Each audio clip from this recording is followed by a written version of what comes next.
Document. Part 1. The galaxy was vast, dark, and full of mysteries. For centuries, humanity had looked up at the stars with wonder, dreaming of what lay beyond their blue planet. But dreams were one thing, reality was another.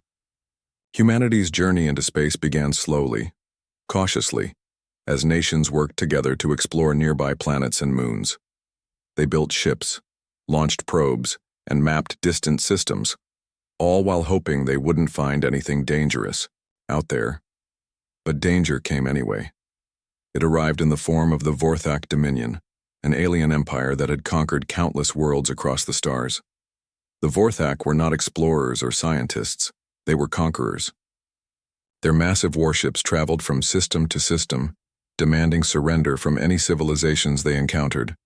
If a planet resisted, it was destroyed without mercy. No one had ever stood against them. No one had even tried. On Earth, most people didn't know about the Vorthak yet. Life went on as usual, filled with work, family, and small joys. But far away from the bustling cities and quiet suburbs, aboard a spaceship called the SS Horizon, Captain Ryan Carter and his crew were about to change everything. The SS Horizon wasn't the biggest or fastest ship in Earth's fleet. It wasn't armed with the most advanced weapons either. But it was reliable, sturdy, and crewed by some of the best minds humanity had to offer. Ryan Carter, a man in his mid-40s with graying hair and sharp eyes, had spent years commanding this vessel. He believed in peace but also understood the importance of being prepared for trouble. His crew trusted him completely, knowing he would do whatever it took to keep them safe. Lieutenant Emily Dawson sat at her station on the bridge, monitoring the ship's sensors. She was young, ambitious, and incredibly skilled at her job. Her fingers danced over the controls as she scanned the surrounding space. Nothing unusual showed up, at least not yet. Dr. Alex Monroe, the ship's xenobiologist, stood near the back of the bridge, staring out the large viewport at the endless expanse of stars. He loved his work because it gave him a chance to study life forms no one else on Earth had ever seen before. Today, though, he felt uneasy. Something about this part of space felt wrong. Maybe it was just his imagination, but he couldn't shake the feeling. Chief Engineer Lucas Bennett was down in the engine room tinkering with the ship's systems. He always liked to stay busy, especially when things seemed too quiet. Lucas was a genius when it came to machines, and he'd spent months working on experimental upgrades for the Horizon. Most of them weren't ready yet, but he kept tweaking them anyway, just in case. For now, the mission was simple: map an uncharted sector of space. It was supposed to be routine, a chance to gather data and maybe discover a few new planets. The crew didn't expect anything exciting to happen. They certainly didn't expect to meet the Vorthak. It started with a flicker on the sensors. Emily noticed it first, a faint blip that didn't belong. At first she thought it might be a malfunction, so she ran a diagnostic check. Everything came back normal. That meant the blip was real. Whatever it was big. "Captain," Emily said, turning toward Ryan, "we've got something here, large mass moving fast." Ryan frowned. "Could it be a comet or debris?" "No, sir. This is different." Emily hesitated, unsure how to explain what she was seeing. "It's huge, bigger than anything we've encountered before, and it's heading straight for us." Ryan's jaw tightened. "Put it on screen." A moment later, the main view screen lit up, showing a massive shadow against the backdrop of stars. As the object drew closer, details became clearer. It was a ship, enormous, sleek, and menacing. Its surface shimmered with strange patterns that pulsed faintly, like veins glowing under skin. Ryan had never seen anything like it. Before anyone could speak, a voice boomed through the ship's communication system. It was deep, cold, and utterly devoid of emotion. "Attention, primitive vessel. You are trespassing in territory claimed by the Vorthak Dominion. Surrender immediately or face annihilation." The bridge fell silent. Everyone stared at the screen, stunned. Ryan broke the silence first. "Who or what are you?" he asked, keeping his tone calm despite the knot forming in his stomach. I am Commander Xyler of the Vorthak Dominion, the voice replied. Your presence here is unacceptable. Surrender your craft and prepare to be assimilated. Ryan exchanged a glance with Emily. She shook her head slightly, indicating that resistance would be futile if they engaged right now. He nodded, understanding her unspoken message. Turning back to the screen, he spoke carefully. We mean no harm. We're explorers, not warriors. We'll leave this area if you wish, but we ask for safe passage. There was a pause, followed by a low, rumbling laugh. You think negotiation will save you? Pathetic. Very well, I shall grant you one final opportunity to submit. Refuse again, and you will perish. Lucas burst onto the bridge just then, panting from running up from the engine room.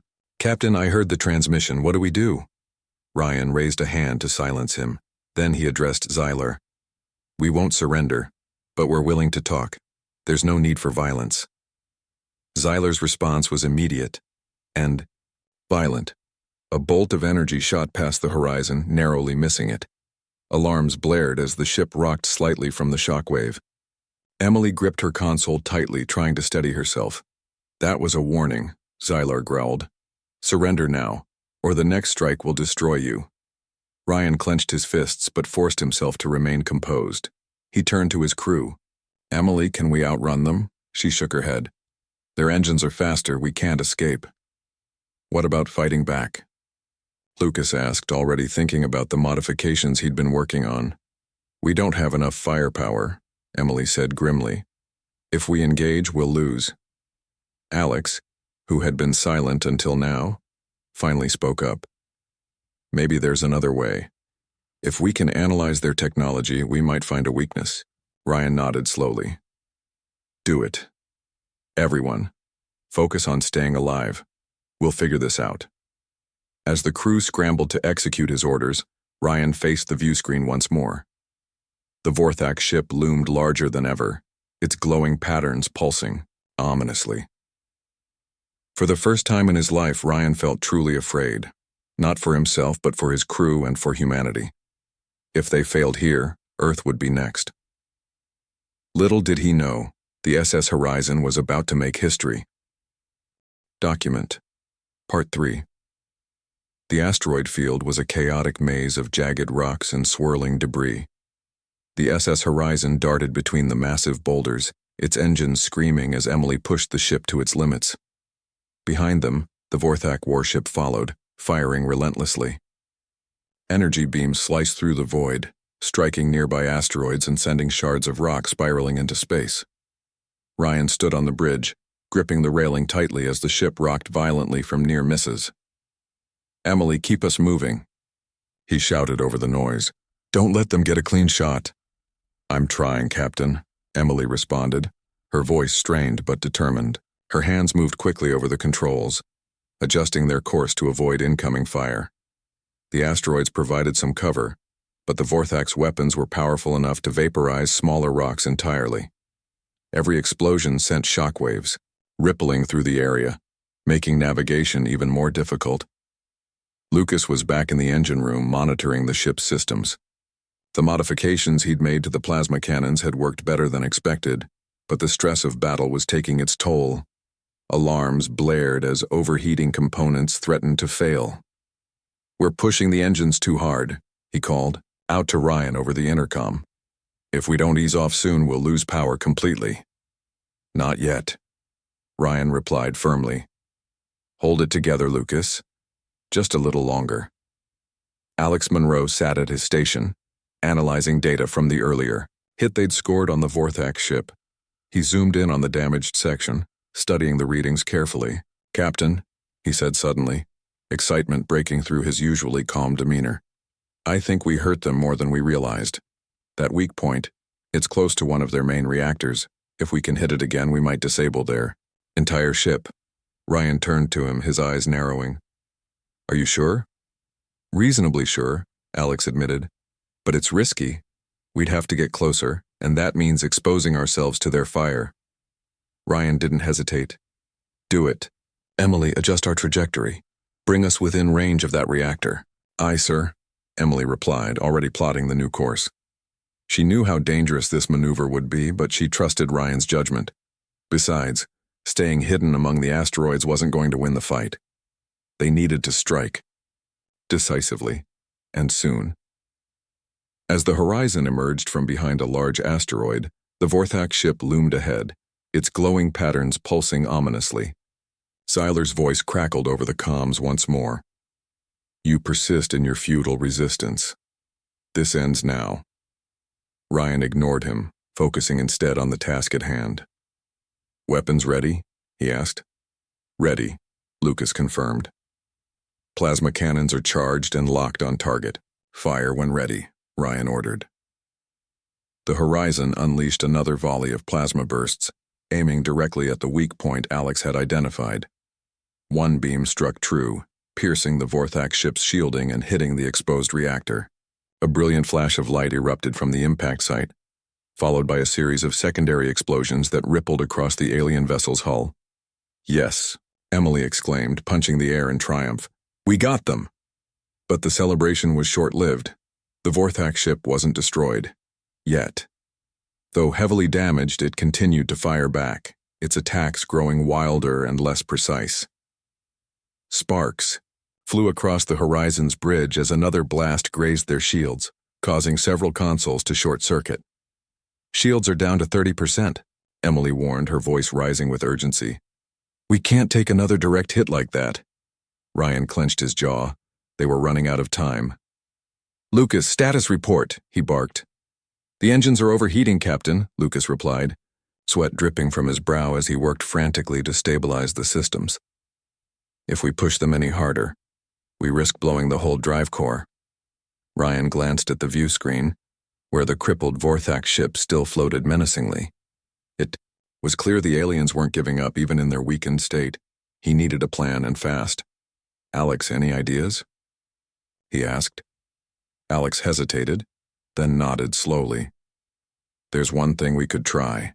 If we lure them deeper into the asteroid field, maybe we can use the environment against them. Their size makes it harder for them to maneuver.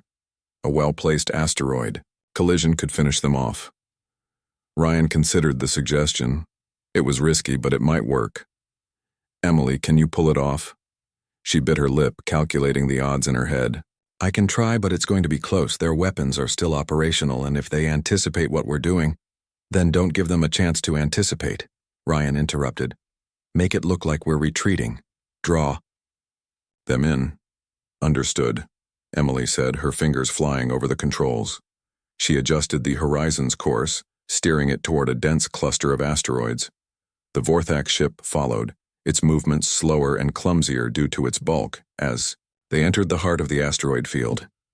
The crew prepared for the final phase of their desperate gambit. Ryan turned to Alex. Find the biggest asteroid you can and calculate its trajectory. We need to time this perfectly. Alex nodded and got to work, feeding data into his console. Meanwhile, Lucas kept an eye on the ship's systems, muttering under his breath as he tried to prevent a catastrophic failure. Come on, baby, hold together just a little longer, he pleaded with the engines. Emily guided the horizon through the narrow gaps between asteroids, leading the Vorthak ship deeper into the chaos. The alien vessel fired constantly, its shots growing increasingly erratic as it struggled to keep up. Finally, Alex spoke up. Captain, I've found a target. There's a massive asteroid about 5 kilometers wide. If we nudge it just right, it'll collide with the Vorthak ship. Do it, Ryan ordered. The horizon swung around sharply, lining up alongside the giant asteroid. Using the ship's tractor beam, a tool typically used for hauling cargo, they began pushing the massive rock toward the Vorthak ship. The aliens noticed immediately and attempted to break away, but their larger size made it impossible to evade in the cramped space. It's working, Alex exclaimed, watching as the asteroid closed in on the enemy vessel. They're trapped! With a deafening roar, the asteroid slammed into the Vorthak ship, obliterating it in a blinding explosion. Chunks of debris scattered in all directions, and the horizon narrowly avoided being hit by the shockwave. For a moment, there was silence on the bridge. Then, slowly, the crew began to cheer. They had done it. Against all odds, they had defeated the Vorthak. Ryan allowed himself a small smile, though his expression remained serious. "Good work, everyone," he said, addressing his team. "But this isn't over. The Vorthak will be back, and next time they won't underestimate us." Emily nodded, her hands still trembling slightly from the adrenaline rush. "What do we do now, Captain?" Ryan looked out at the stars, his mind already racing ahead. "We go home," he said, "and we prepare." Document. Part 1. The galaxy was vast, dark, and full of mysteries.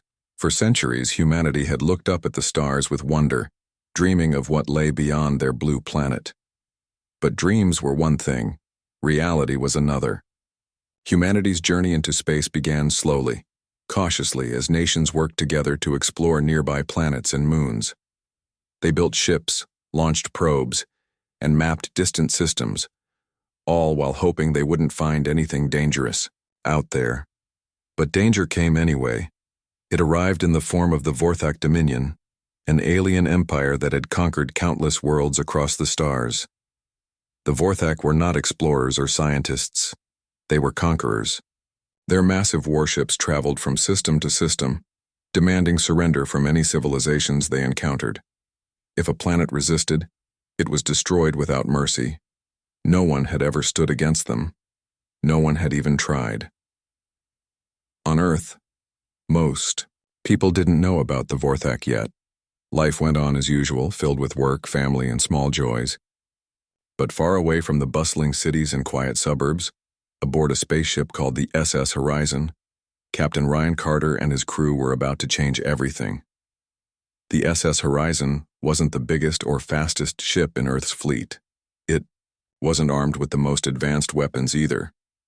But it was reliable, sturdy, and crewed by some of the best minds humanity had to offer. Ryan Carter, a man in his mid-40s with graying hair and sharp eyes, had spent years commanding this vessel. He believed in peace but also understood the importance of being prepared for trouble. His crew trusted him completely, knowing he would do whatever it took to keep them safe. Lieutenant Emily Dawson sat at her station on the bridge, monitoring the ship's sensors. She was young, ambitious, and incredibly skilled at her job. Her fingers danced over the controls as she scanned the surrounding space. Nothing unusual showed up, at least not yet. Dr. Alex Monroe, the ship's xenobiologist, stood near the back of the bridge, staring out the large viewport at the endless expanse of stars. He loved his work because it gave him a chance to study life forms no one else on Earth had ever seen before. Today, though, he felt uneasy. Something about this part of space felt wrong. Maybe it was just his imagination, but he couldn't shake the feeling. Chief Engineer Lucas Bennett was down in the engine room tinkering with the ship's systems. He always liked to stay busy, especially when things seemed too quiet. Lucas was a genius when it came to machines, and he'd spent months working on experimental upgrades for the Horizon. Most of them weren't ready yet, but he kept tweaking them anyway, just in case. For now, the mission was simple: map an uncharted sector of space. It was supposed to be routine, a chance to gather data and maybe discover a few new planets. The crew didn't expect anything exciting to happen. They certainly didn't expect to meet the Vorthak. It started with a flicker on the sensors. Emily noticed it first, a faint blip that didn't belong. At first, she thought it might be a malfunction, so she ran a diagnostic check. Everything came back normal. That meant the blip was real. Whatever it was big. "Captain," Emily said, turning toward Ryan. "We've got something here. Large mass, moving fast." Ryan frowned. "Could it be a comet? Or debris?" "No, sir. This is different." Emily hesitated, unsure how to explain what she was seeing. "It's huge. Bigger than anything we've encountered before, and it's heading straight for us." Ryan's jaw tightened. "Put it on screen." A moment later, the main view screen lit up, showing a massive shadow against the backdrop of stars. As the object drew closer, details became clearer. It was a ship, enormous, sleek, and menacing.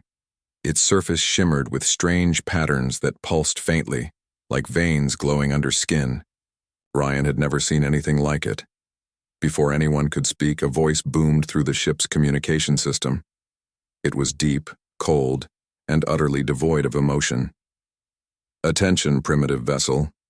You are trespassing in territory claimed by the Vorthak Dominion. Surrender immediately or face annihilation." The bridge fell silent. Everyone stared at the screen, stunned. Ryan broke the silence first. "Who or what are you?" he asked, keeping his tone calm despite the knot forming in his stomach. "I am Commander Xyler of the Vorthak Dominion," the voice replied. "Your presence here is unacceptable. Surrender your craft and prepare to be assimilated." Ryan exchanged a glance with Emily. She shook her head slightly, indicating that resistance would be futile if they engaged right now. He nodded, understanding her unspoken message. Turning back to the screen, he spoke carefully. "We mean no harm. We're explorers, not warriors. We'll leave this area if you wish, but we ask for safe passage." There was a pause followed by a low, rumbling laugh. "You think negotiation will save you? Pathetic. Very well. I shall grant you one final opportunity to submit.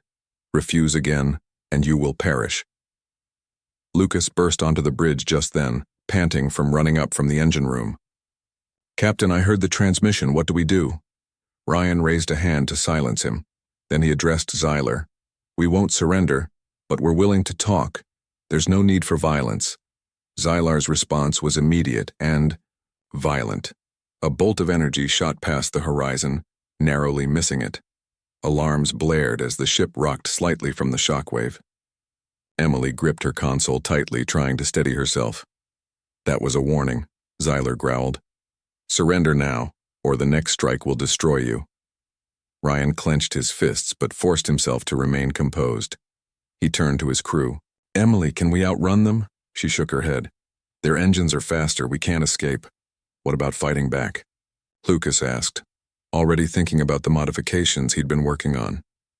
"We don't have enough firepower," Emily said grimly. "If we engage, we'll lose." Alex, who had been silent until now, finally spoke up. "Maybe there's another way.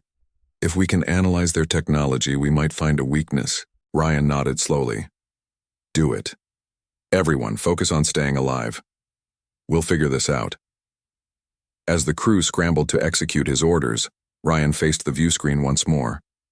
The Vorthak ship loomed larger than ever, its glowing patterns pulsing ominously. For the first time in his life, Ryan felt truly afraid, not for himself but for his crew and for humanity. If they failed here, Earth would be next. Little did he know, the SS Horizon was about to make history. Document, Part 1. Theory. Galaxy was vast, dark, and full of mysteries. For centuries, humanity had looked up at the stars with wonder, dreaming of what lay beyond their blue planet.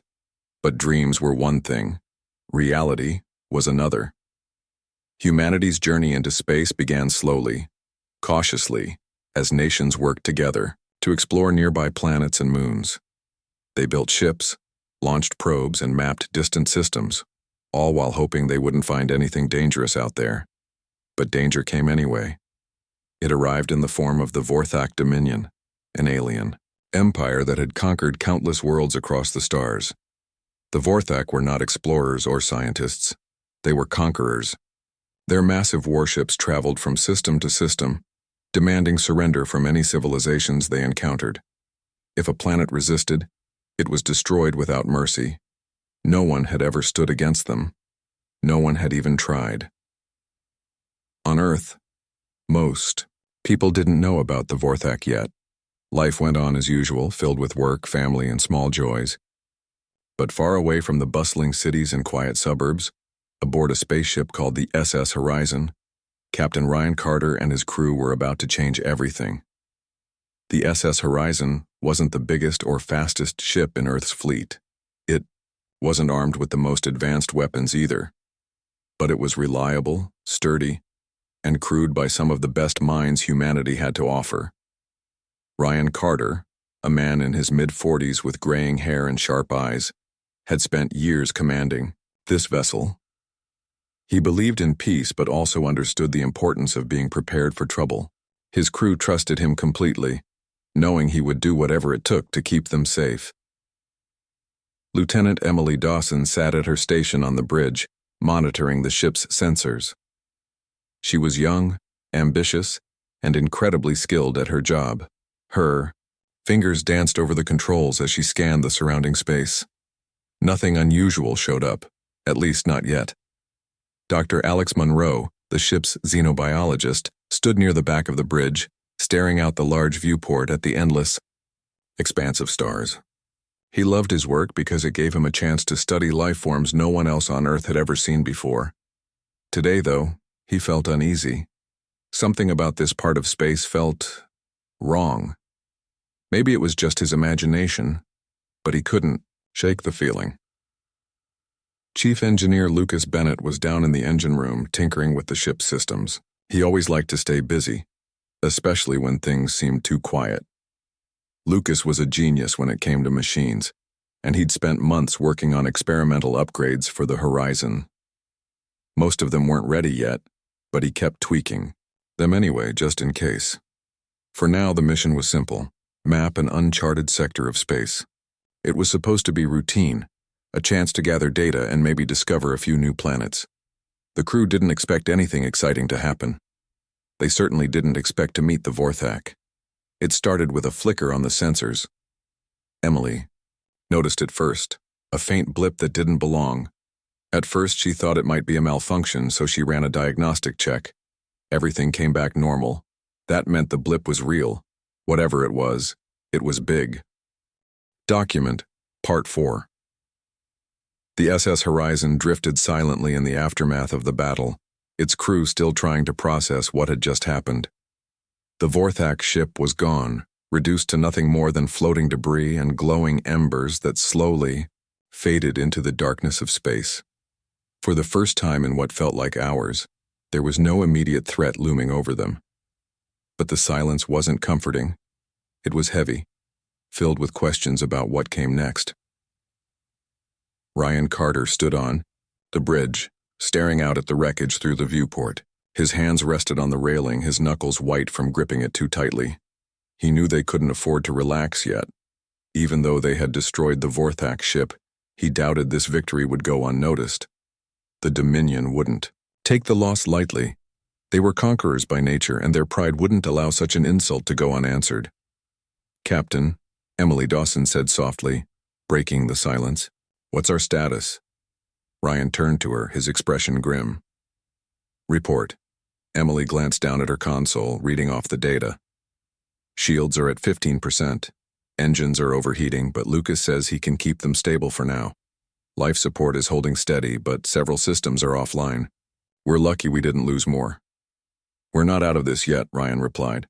"We need to get back to Earth as quickly as possible, assess the damage and prioritize repairs. If the Vorthak send reinforcements, we won't survive another fight." Emily nodded and relayed the orders to the rest of the crew. Down in the engine room, Lucas Bennett was already hard at work, patching up the strained systems. Sweat dripped from his forehead as he crawled through tight spaces, replacing damaged components and rerouting power where necessary. Despite his exhaustion, he refused to slow down. Every second counted. On the bridge, Alex Monroe reviewed the data they had collected during the battle. The brief scans of the Vorthak ship before its destruction had revealed fascinating and alarming details. Their technology was far beyond anything humanity possessed, relying on principles of physics that Earth scientists barely understood. Alex saved the information onto a secure drive, knowing it could be crucial for humanity's future defense efforts. But as he worked, a troubling thought crossed his mind. "Captain," he said hesitantly, "what if the Vorthak decide to attack Earth directly?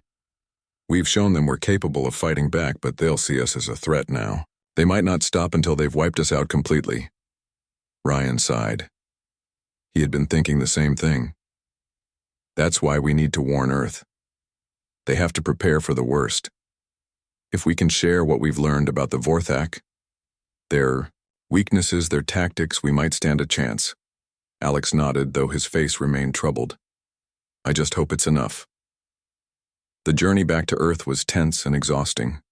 The Horizon limped through space, its crew working around the clock to keep the ship operational.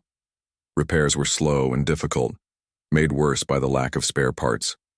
Lucas rigged together makeshift solutions using whatever materials he could find, muttering under his breath the entire time. "This isn't how I envisioned my career going," he joked weakly to anyone who passed by, though no one laughed.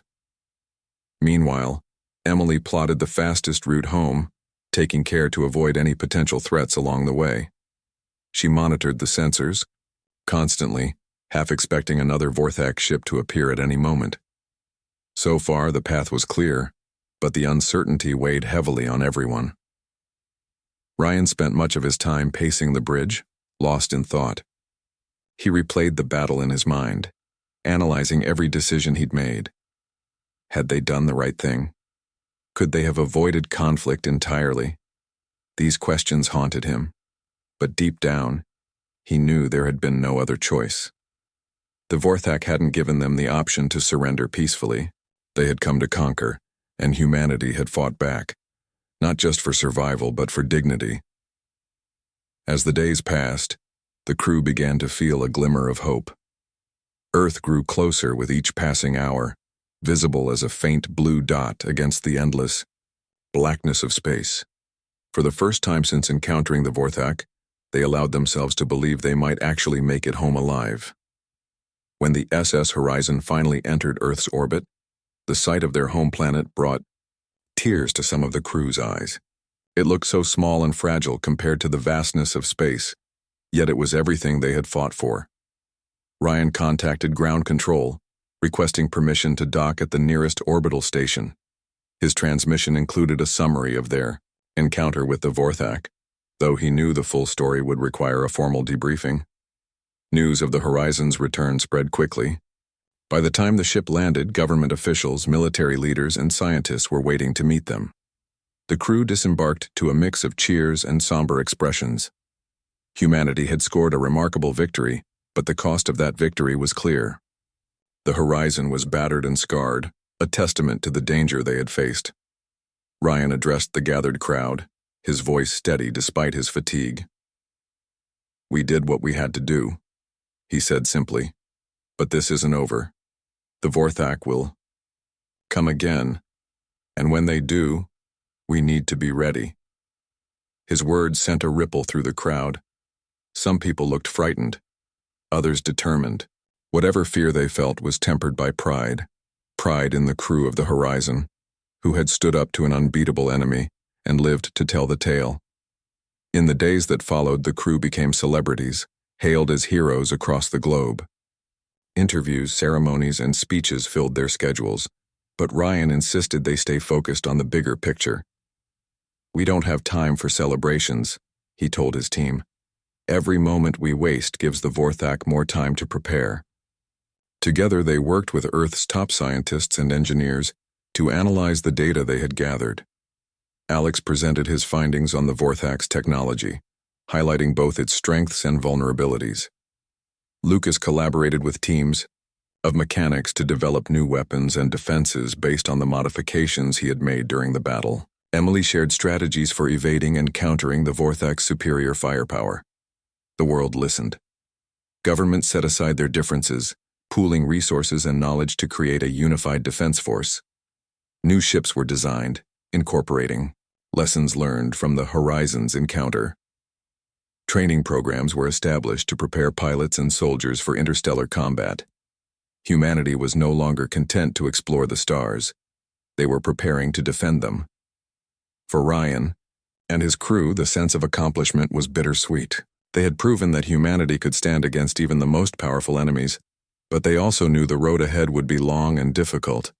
The Vorthak Dominion wasn't defeated, it was merely delayed, and when they returned, they would bring the full weight of their empire to bear.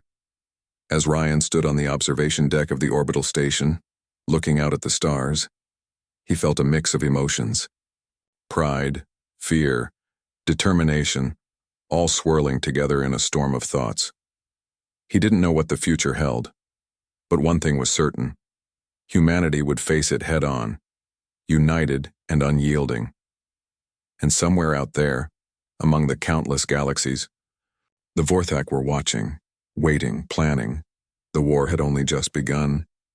Document, Part 5. The months that followed the SS Horizon's return to Earth were a blur of activity. Humanity had been given a second chance, and no one wanted to waste it. Governments around the world worked together like never before, setting aside old rivalries to focus on a single goal, preparing for the Vorthak's inevitable return.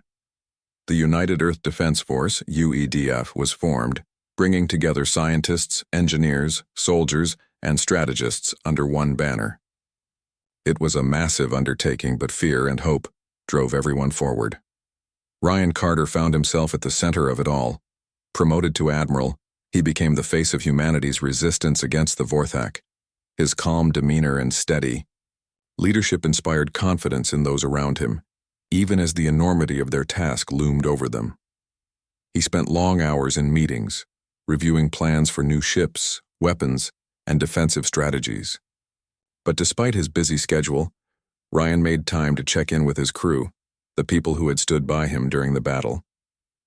Emily Dawson joined the Strategic Command team, helping design tactics to counter the Vorthak threat. Her knowledge of space combat and her quick thinking during the fight with the alien ship made her an invaluable asset. She spent countless hours running simulations, testing different approaches to outmaneuver and outgun the enemy. Though she tried to stay optimistic, there were moments when doubt crept in. What if they weren't ready? What if the next encounter ended in disaster? Alex Monroe threw himself into his research, determined to unlock the secrets of the Vorthak's technology. The data collected from the battle provided clues about how their systems worked, but much of it was still a mystery. Alex collaborated with teams of physicists and engineers, piecing together theories and conducting experiments. Late at night, when the labs were quiet, he often thought about the ethical implications of studying such advanced and dangerous technology. Was humanity playing with forces it didn't fully understand? He pushed the thought aside, reminding himself that survival came first. Lucas Bennett became a hero among engineers, celebrated for the modifications he'd made to the Horizon's plasma cannons.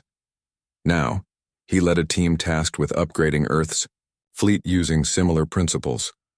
They worked tirelessly, pushing the limits of human innovation. Lucas's workshop buzzed with activity as prototypes were built, tested, and refined. Despite the pressure, he couldn't help but feel a sense of pride. For years, he'd tinkered with machines in obscurity. Now his work could make the difference between victory and annihilation. As preparations continued, public opinion began to shift.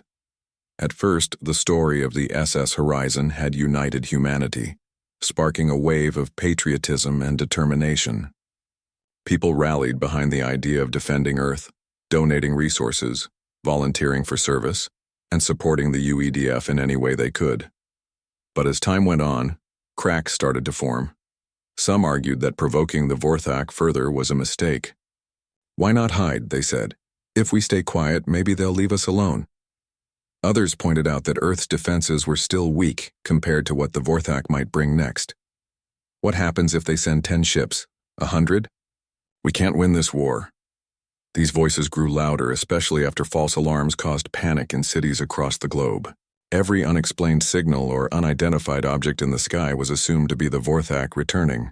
Fear spread quickly, eroding some of the unity that had initially defined humanity's response. Ryan understood the concerns, but he refused to let doubt take hold. In speeches broadcast worldwide, he reminded people of what was at stake. Yes, the Vorthak are stronger than us, he admitted, but strength isn't everything. Courage, ingenuity, and teamwork, those are our advantages. We've proven we can stand up to them once. With preparation and perseverance, we can do it again. His words resonated with many, but not everyone was convinced. Protests broke out in major cities, demanding that Earth focus on hiding rather than fighting. Some politicians suggested cutting funding for the UEDF and redirecting resources toward building underground shelters. The debate divided nations and communities, threatening to undo the fragile coalition Ryan and his crew had helped create. Despite the growing dissent, progress continued. New ships rolled off assembly lines, each one incorporating lessons learned from the SS Horizon's encounter with the Vorthak. The designs were sleeker, faster, and better armed than anything humanity had built before. Pilots trained rigorously, learning to navigate asteroid fields, dodge enemy fire, and exploit weaknesses in alien vessels.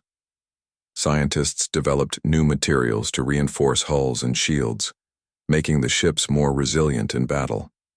At the same time, efforts were made to improve Earth's planetary defenses. Orbital platforms equipped with powerful lasers and missile batteries were constructed, forming a protective ring around the planet. Early warning systems were upgraded to detect approaching threats sooner. Underground bunkers were built to house civilians in case of invasion, though Ryan hoped they would never be needed. Through it all, the SS Horizon remained a symbol of hope. Repaired and refitted, the ship was transformed into a state-of-the-art vessel, capable of going toe-to-toe with the Vorthak. Its crew stayed together, refusing offers of promotions or transfers. They knew their bond was special, a rare combination of skill, trust, and shared experience that couldn't be replicated. One evening, Ryan gathered his crew in a private conference room aboard the orbital station. The mood was somber but resolute. Outside the windows, Earth spun silently below, its blue oceans and green continents glowing softly in the sunlight. "I want to thank you all," Ryan began, looking each of them in the eye. "You've done more than anyone could have asked. Because of you, humanity has a fighting chance," Emily smiled faintly. "We're not done yet, Captain. There's still a lot of work to do." "True," Ryan agreed. "But I wanted to remind you why we're doing this. Not just for Earth, but for every person who looks up at the stars and dreams of something greater. If we give up now, we lose. More than our planet. We lose who we are." Alex nodded thoughtfully. "And if we succeed, we show the universe that humanity isn't just another species waiting to be conquered. We're survivors." Lucas grinned, leaning back in his chair. "Besides, I didn't spend months upgrading these ships so we could run and hide. Let's show the Vorthak what we're made of." Ryan chuckled, though his expression soon turned serious again. "When they come, and they will, we need to be ready. No matter how many ships they bring, no matter how strong they are, we fight. Together." The others murmured their agreement, their resolve hardening. Whatever doubts lingered in their minds were overshadowed by a shared determination to protect their home and prove that humanity deserved a place among the stars. Unknown to them, the Vorthak Dominion was watching. Reports of the SS Horizons. Victory had reached their leaders, sparking outrage and disbelief. How could such a primitive species defeat one of their mighty warships? The insult demanded retribution, and plans were already underway for a massive assault on Earth. For now, though, the galaxy was quiet. Humanity used the time wisely, strengthening its defenses and honing its skills. But the calm wouldn't last forever. Somewhere in the depths of space, the Vorthak Armada was gathering, preparing to strike with overwhelming force. When the moment came, Ryan and his crew would face their greatest challenge yet. And this time, the fate of Earth itself would hang in the balance. Document. Part 6. The months of preparation felt like both an eternity and the blink of an eye. Humanity had poured every resource, every ounce of ingenuity, into building a defense against the Vorthak Dominion. The United Earth Defense Force. UEDF was now a formidable force, though whether it was enough remained to be seen. New ships filled orbital docks, their sleek designs bristling with advanced weaponry. Ground-based missile platforms circled Earth like silent sentinels, ready to unleash devastation if needed. Training exercises became more intense, simulating battles against overwhelming odds. But no amount of preparation could fully erase the fear gnawing at people's hearts. The Vorthak hadn't returned yet, but everyone knew they would. Every unexplained blip on radar, every strange light in the sky sent shivers down spines. News outlets ran endless debates about humanity's chances, some optimistic, others bleak. Families said goodbye to loved ones joining the UEDF, unsure if they'd ever see them again. The weight of uncertainty hung heavy over the planet. Ryan Carter carried that weight every day. As Admiral of the UEDF, he was the face of humanity's resistance, a symbol of hope for some, a target of criticism for others. He spent long hours reviewing battle plans, inspecting new ships, and addressing troops. Despite his calm exterior, sleep eluded him most nights. What if they weren't ready? What if all their efforts ended in failure? Still, Ryan refused to let doubt take root. He reminded himself, and anyone who would listen, that humanity had already proven itself once. They had faced the Vorthak before and survived. That counted for something. It gave them a fighting chance. Emily Dawson threw herself into her work, determined to make sure humanity didn't just survive, but thrived. Her role in strategic command kept her busy, analyzing scenarios, devising tactics, and running countless simulations.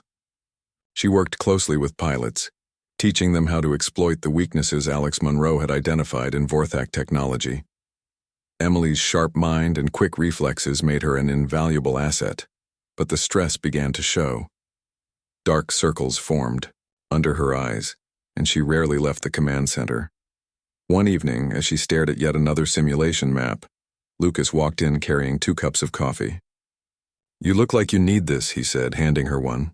Emily managed a weak smile. "Thanks. I think I've been staring at these screens so long I'm starting to dream in grids." Lucas chuckled, though his expression soon turned serious. "How's it going?" "It's hard," Emily admitted after a pause. "We're doing everything we can, but I keep thinking about what happens if we miss something. One mistake, one oversight, and it's over." Lucas nodded, understanding her concern. "I feel the same way sometimes. But we've got the best team working on this. If anyone can figure it out, it's us." "Yeah," Emily said softly. "I guess we have to believe that." Alex Monroe spent most of his time buried in research, trying to unlock the secrets of the Vorthak's technology. The data from the destroyed ship provided valuable insights, but much of it was still beyond human comprehension. Working alongside teams of physicists and engineers, Alex pieced together theories about how the alien systems operated. His breakthroughs led to improvements in Earth's weapons and shields, but progress was slow.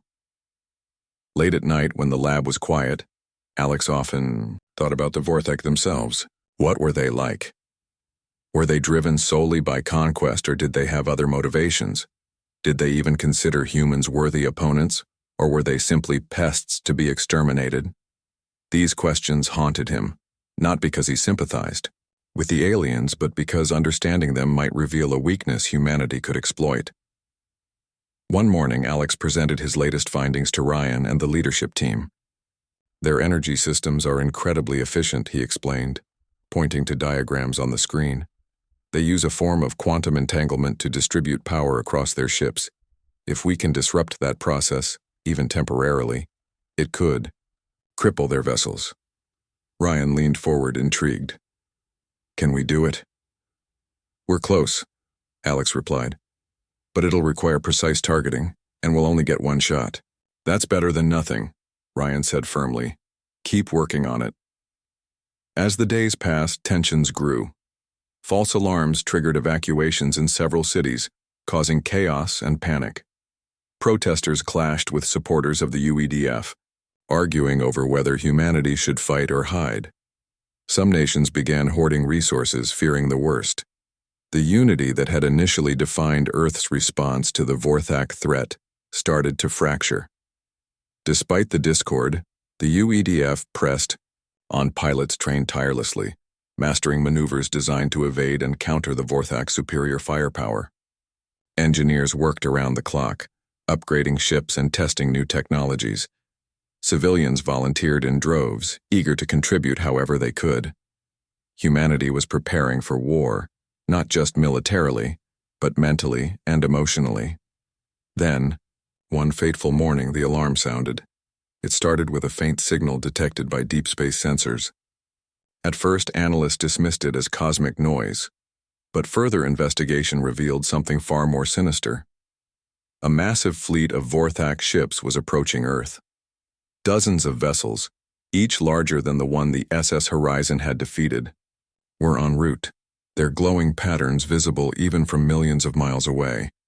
The news spread quickly, sending shockwaves through the global population. Panic erupted in cities as people scrambled for safety. Emergency broadcasts urged citizens to seek shelter, while military forces mobilized for what would likely be the final stand.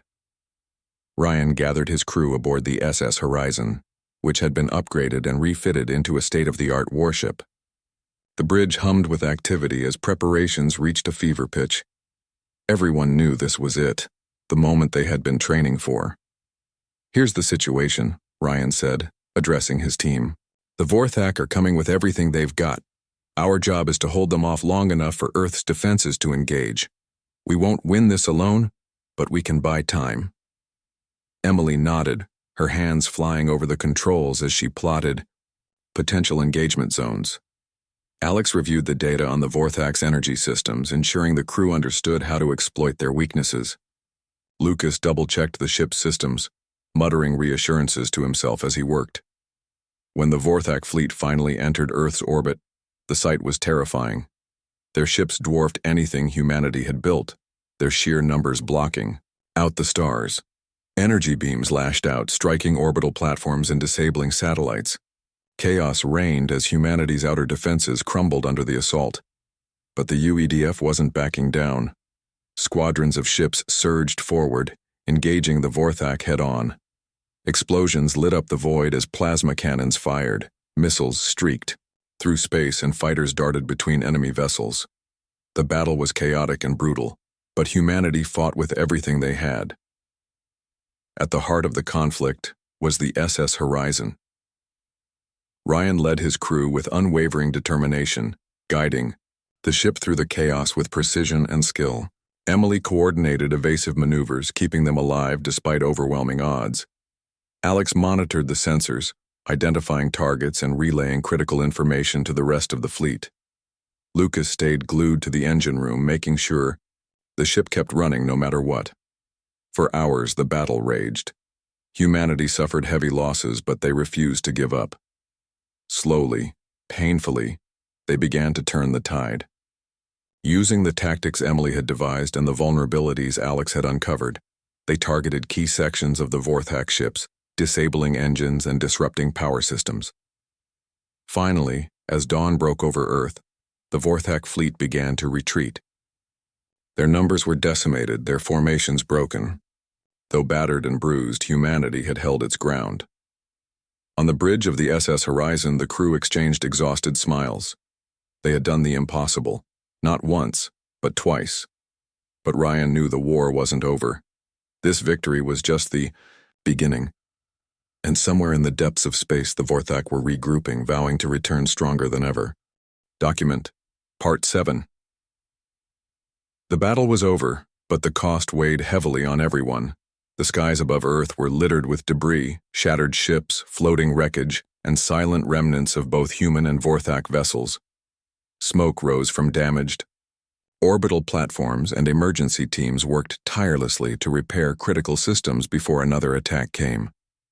Below, cities that had been struck by stray fire mourned their losses, while hospitals overflowed with wounded soldiers and civilians. The SS Horizon. The mood was somber despite the victory. The crew moved slowly, their bodies aching from hours of relentless combat. Their uniforms were stained with sweat and grime, and exhaustion lined their faces. But they were alive, and Earth still stood. That fact alone gave them a fragile sense of hope. Ryan Carter sat in his chair on the bridge, staring at the view screen as the last of the Vorthak ships disappeared into the distance. His hands rested limply on his knees, and for the first time in days he allowed himself to breathe deeply. The tension in his shoulders eased slightly, but only for a moment. He knew this wasn't the end. It couldn't be. The Vorthak would return, likely with even greater force. Humanity's survival depended on staying vigilant. "Captain," Emily Dawson said softly, breaking the silence. She stood beside him, her eyes scanning the sensor readings.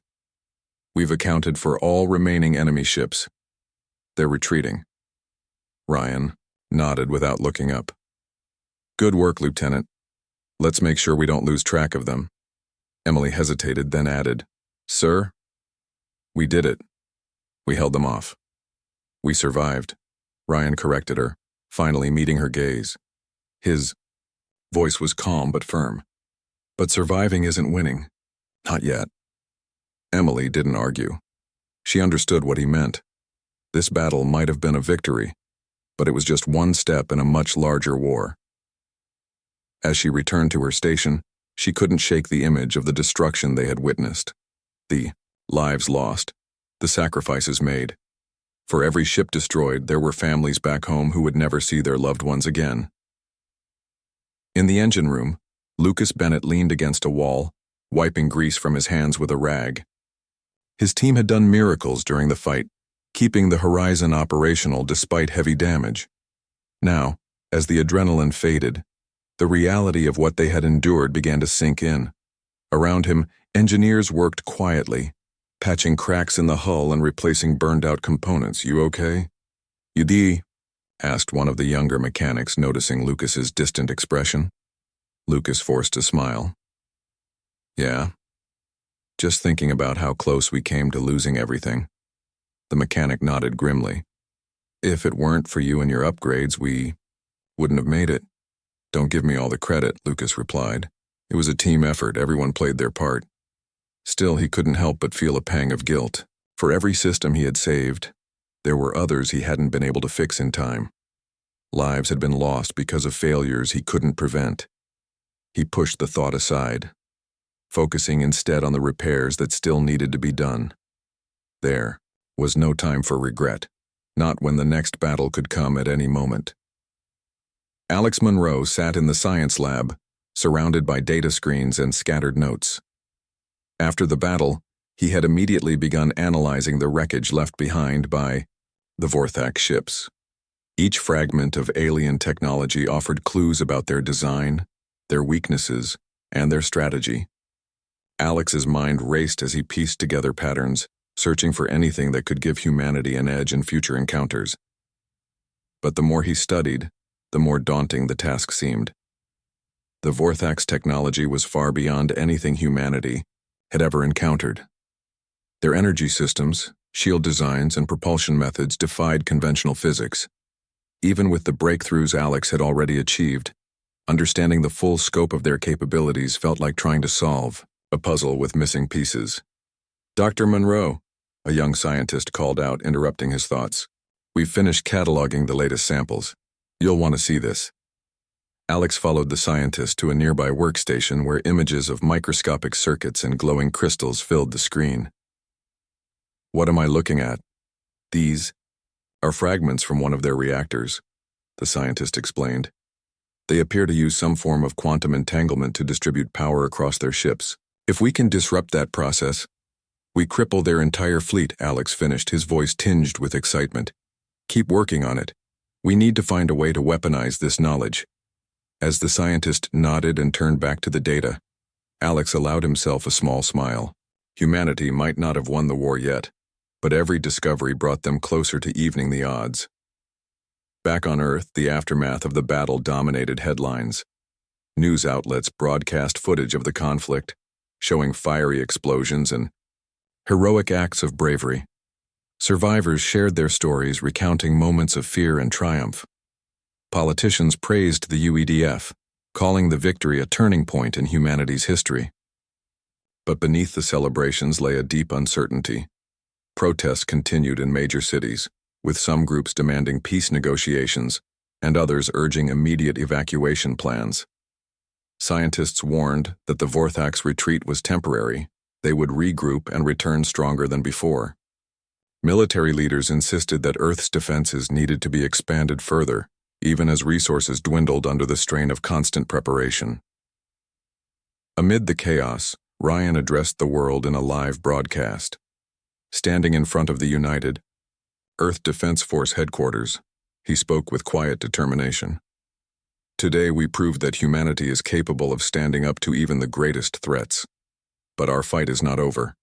The Vorthak will come again, and when they do, we must be ready. We cannot afford to let our guard down." His words resonated with many, inspiring renewed commitment to the cause.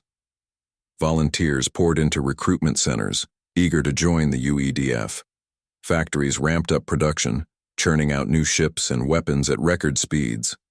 Schools adjusted curriculums to include basic military training, preparing the next generation for the challenges ahead. As weeks passed, life on Earth began to stabilize, but only on the surface. Beneath the veneer of normalcy, preparations intensified. Underground bunkers were stocked with supplies and evacuation drills became routine.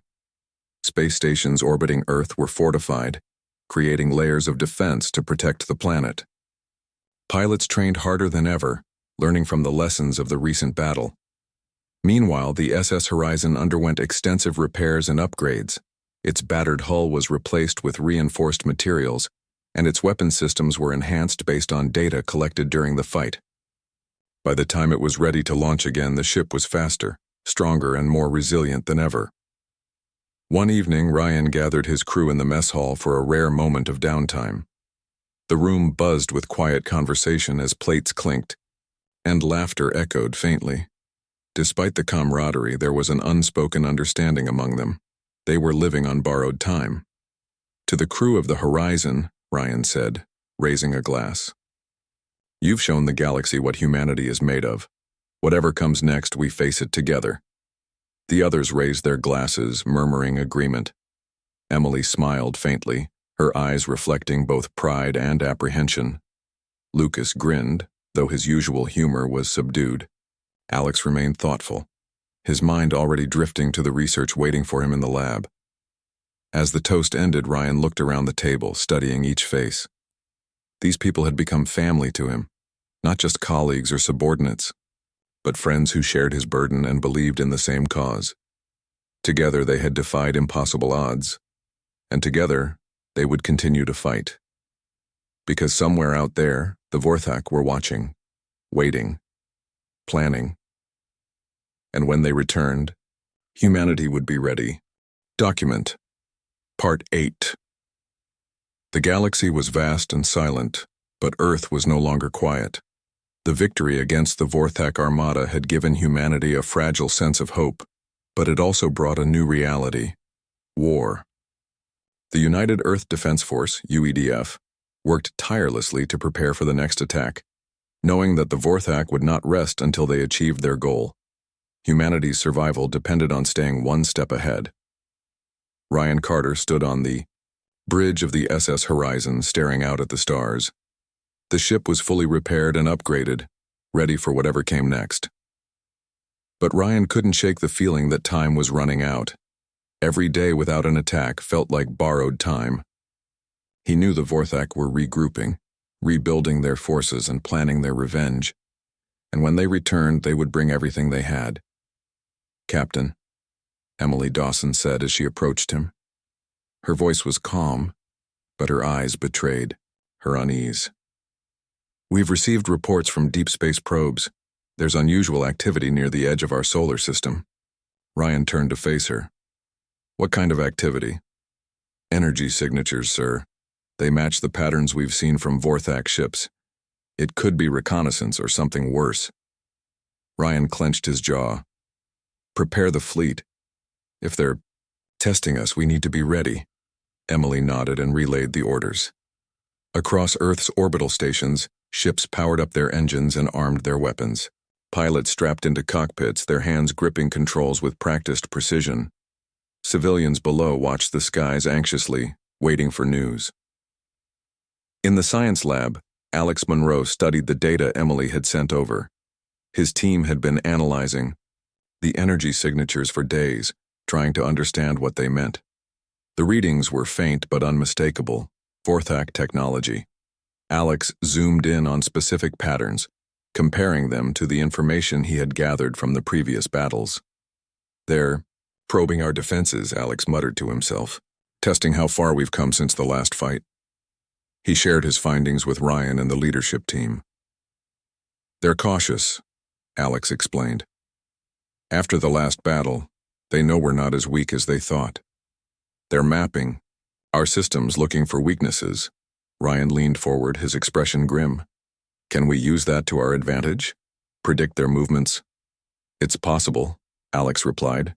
If we can anticipate where they'll strike first, we can set traps, make them think they're winning until it's too late. Ryan nodded. Do it. Work with Strategic Command to refine our plans. As Alex left the room, Ryan turned to Emily. How long until they make their move? Hard to say, sir, she admitted. But it won't be long. They're getting bolder. The weeks passed in tense anticipation. Humanity held its breath, waiting for the Vorthak to strike. Meanwhile, the UEDF continued to strengthen its forces. New recruits joined the ranks, eager to defend their home. Engineers built more ships, each one incorporating lessons learned from the previous battles.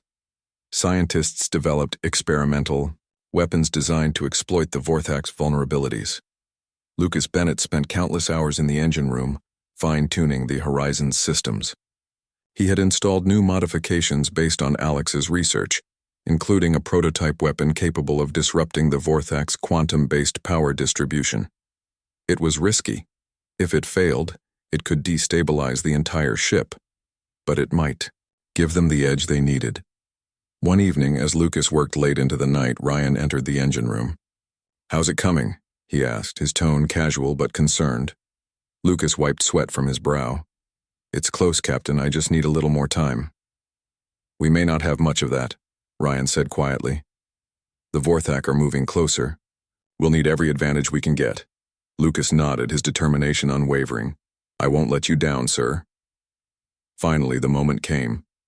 Early one morning, alarms blared across Earth's orbital defenses.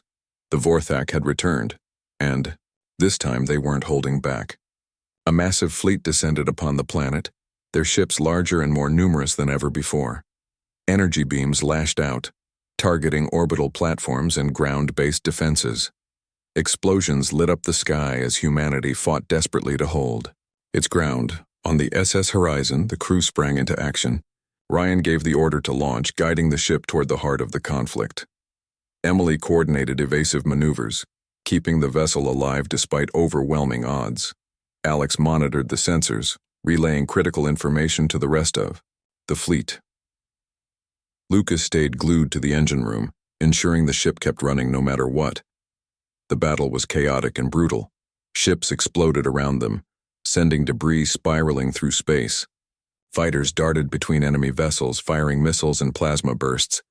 Humanity suffered heavy losses, but they refused to give up. Slowly, painfully, they began to turn the tide. Using the tactics Emily had devised and the vulnerabilities, Alex had uncovered the UEDF targeted key sections of the Vorthak ships, disabling engines and disrupting power systems. When the prototype weapon was finally deployed, it worked better than anyone had hoped. One by one, the alien ships faltered, their shields collapsing under the strain. At the climax of the battle, Ryan led a daring assault on the Vorthak flagship. The SS Horizon surged forward, dodging fire and returning shots with precision. With Alex's guidance, they identified the command center and launched a concentrated attack. The flagship erupted in flames, its destruction sending shockwaves through the Vorthak fleet. Realizing they were outmatched, the surviving Vorthak ships retreated, disappearing into the depths of space. Silence fell over the battlefield as humanity took stock of the damage. Thousands had died and countless ships had been lost. But Earth still stood. In the aftermath, the crew of the SS Horizon gathered on the bridge. Their faces were weary but proud.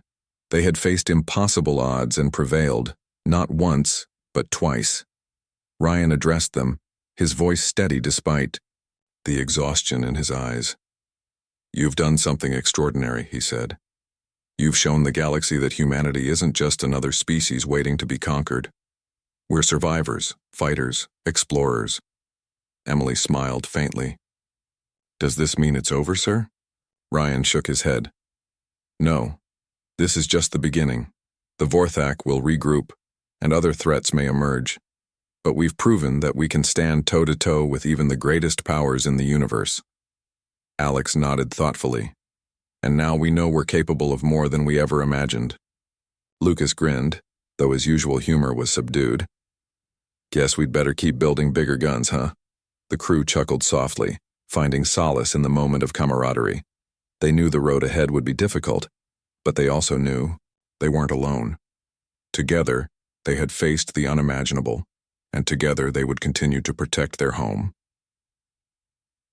As the SS Horizon prepared for its next mission, to explore regions beyond Vorthak territory, the crew reflected on how far they had come. They had started as explorers, curious about the stars. Now they were warriors, ready to defend humanity's place among them. And so, humanity stepped boldly into the cosmos, ready to face whatever challenges lay ahead. The galaxy was vast and full of unknown dangers, but for the first time, Earth looked outward with confidence. They had earned their place among the stars, and they would not give it up without a fight.